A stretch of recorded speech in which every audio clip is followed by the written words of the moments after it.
অনেক দিন পর সকাল থেকে টানা বৃষ্টি পড়ছে আর ওয়েদারটা ভীষণ সুন্দর লাগছে।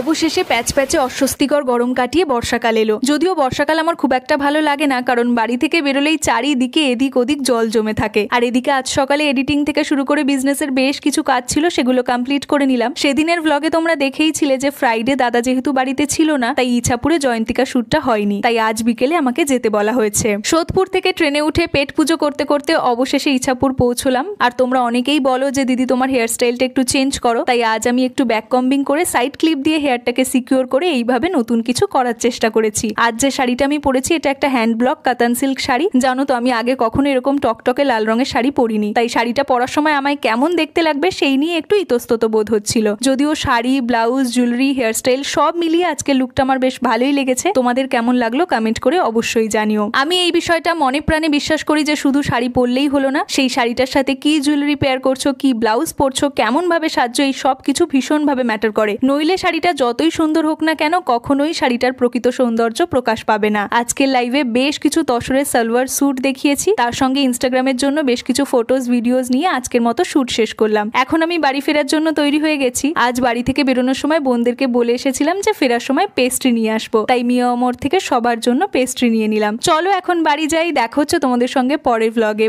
বাই।